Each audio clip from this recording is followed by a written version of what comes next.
I think tariffs are the most beautiful word. I think they're beautiful. It's going to make us rich. Tariffs are a major part of President Donald Trump's foreign policy and economic agenda.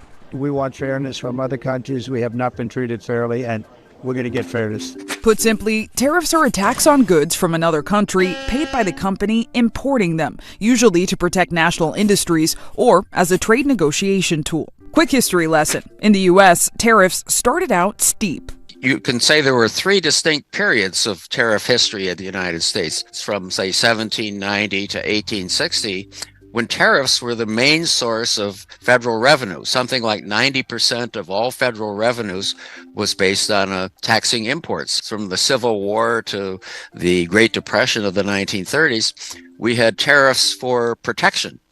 Tariffs were raised to very high levels on a variety of imports, and basically those industries were protected. But that changed in the mid-1930s. Policymakers decided that high tariffs were not really good for the American economy. So from the 1930s all the way up to now, we've had a progressively lower and lower tariffs. In 2018, President Trump imposed sweeping tariffs on China, an effort to reduce the trade deficit and boost U.S. manufacturing. The Biden administration kept most of these tariffs and, in some cases, even raised them on $18 billion of Chinese goods, though the move is said to be largely symbolic.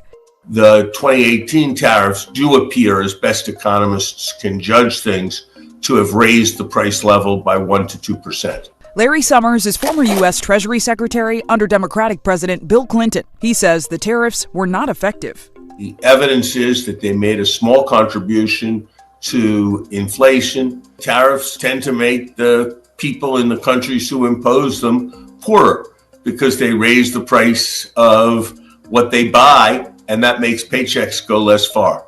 But others, like Oren Cass, chief economist at conservative think tank American Compass, say tariffs ultimately benefit the economy. What we saw in 2018 when President Trump first imposed a lot of tariffs was there were some places where there was an effect on prices. A lot of times that was short-lived. When we do collect tariffs, if people do have to pay more, that's tax revenue that goes to the government. We can use that to reduce other taxes.